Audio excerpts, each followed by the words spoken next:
Hi, welcome to Costume Commentary. We're your ghost hosts, Kate. And I'm Brit, and today we are talking about one of the best shows of all time, Penny Dreadful. Oh my god. Spoiler alert, we will be talking about crucial plot points throughout the course of the show. So if you want to hold off on getting spoiled, head to Netflix right now. So this is a good time to bring this up, because the last time we talked about a historical TV show, which was Reign, we got a few comments saying like, I bet you guys don't know anything. So just for future reference, I actually have a Bachelor's of Fine Arts in Fashion Design, during which I took many courses on historical fashion. I have an associate's in fashion design specializing in costume design from FIDM. So we know stuff.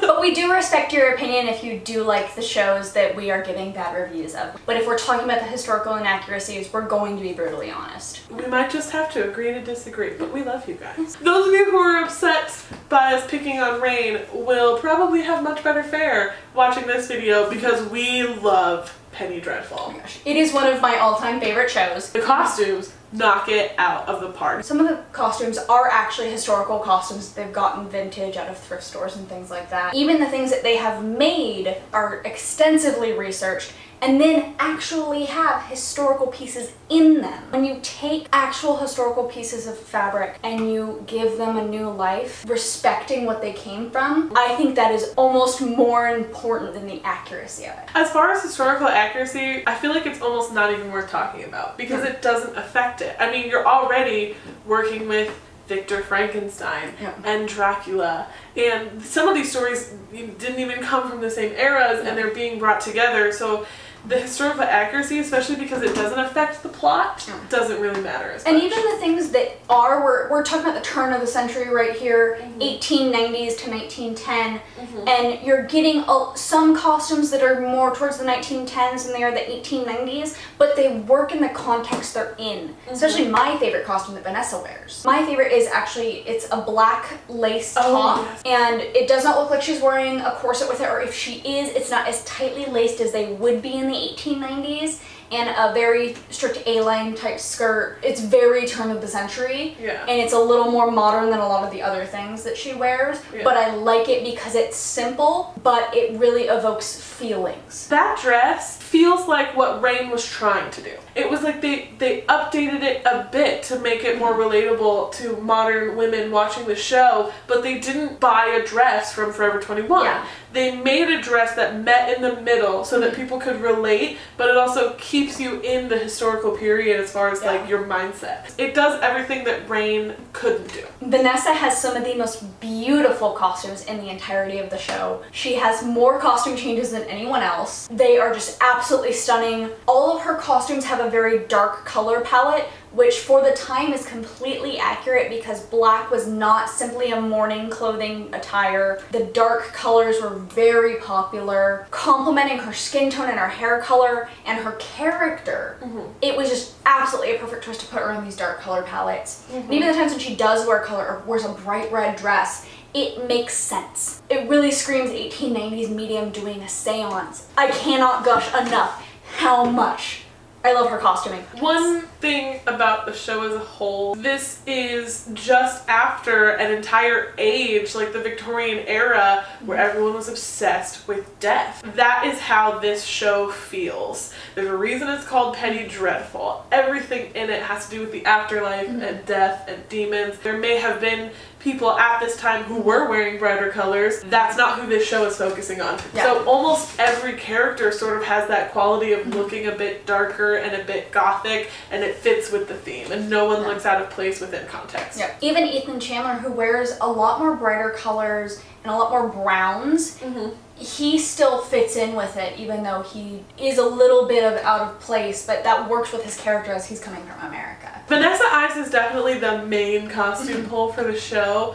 but a few other standouts. My personal favorite, other than Vanessa Ives, the Creature. His costume is not my favorite as far as something that I would like or buy or whatever, but it so fits his character. He just looks so sorrowful. Most of his clothing looks like rags. Like, it's the one outfit he owns. Because it probably is. I have a lot of feelings about the Creature. I love the Creature as a concept as much as Kate loves Eva Green. So a lot. Brona is two characters, both Brona and Lily. As Brona, she just feels very brash in her costuming. It is very colorful. She is a lady of the night, and her costuming makes that very evident. But then when she becomes Lily, her costuming takes a dramatic shift in more of like, I'm a lady. And I love the character shift there, but one of Lily's outfits is one of my least favorite outfits of the entirety of the show. I have so many conflicted feelings about Victor Frankenstein, but as far as his costume, straight up love.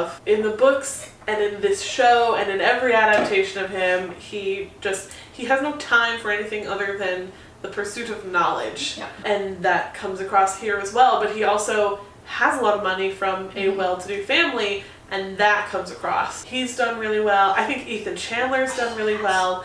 Another favorite is Dr. Malcolm Murray, who is the father looking for his daughter Mina, which is how the vampires tie in. He is very rich, very well-to-do, and very particular about how he presents himself to others. That is super evident in he follows all the rules. If you were going to be going here, here, and here, you had a set example and exact parameters you had to fill as far as your clothes. Yep. And he fills every single one of them, because even though he has this turmoil and stuff going on, he cares very, very much about how others perceive him. Let's get down to the nitty-gritty, focus on specific things, and start with the bad news first. Which one is your least favorite? My least favorite is an outfit that so much time is built up into that it is just so disappointing. It is the outfit that Victor Frankenstein picks out with Vanessa Ives for Lily.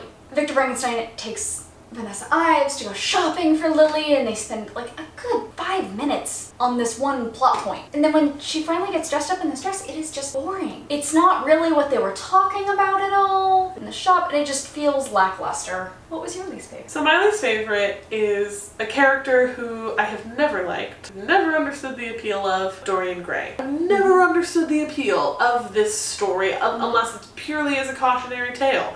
He's in no way a likable or relatable character, and his costumes in the show are just everything that I hate. They're oftentimes very shiny. They're also just so, for the time, provocative and showy. He looks like today what you would picture like the hot Brazilian male model who does nothing except for be like, hey, check out me, aren't I hot? That is Dorian Gray, but adjusted for the time period. So he's wearing these shirts that are always unbuttoned and these brash colors and these very ostentatious things because he's all about hedonism and who cares what anyone thinks? I'm going to wear whatever I want. And it's like, yes, absolutely do that, except for all the things you wear are ugly and stupid. I hate them. It's not aesthetically pleasing. It absolutely works as far as his characterization because you're not really supposed to like Dorian Gray, I don't think. I hope not. It works and I don't like it. Which one was your favorite? My favorite was the entirety of Vanessa Ives' wardrobe. Specifically the black lace top and A-line skirt. It just felt absolutely perfect for her character. What was your favorite? My favorite is definitely Vanessa Ives at the Seance. It's in one of the very first episodes, and the thing that struck me about it and that I loved immediately was that she feels very exposed. It's probably accurate for the time as far as the neckline and the no sleeves, but the thing that struck me about it is that is not what she normally wears. Yes. She's always so covered, like sleeves down to the wrist, collars up to her jawbone. And in this dress, it's a V-neck and no sleeves, and this is when it's against her will revealed that she has these powers. She can get in touch with the other side and talk to ghosts. She sees things most people don't see, and she gets exposed against her will, and I feel like that's what the dress felt like because she was so uncovered when she normally is so covered. Overall, amazing. Oh my gosh, watch the show! So good. Well, if you liked this video as much as we like Penny Dreadful, make sure to give it a like down below and comment if there's any TV show, video game, movie that you would like us to do a review of. So this coming Wednesday, we're going to be doing a tutorial of a realistic bloody nose for all of your Halloween bloody nose needs. So if you would like to see that as soon as it comes out, make sure to click subscribe. Thank you for watching!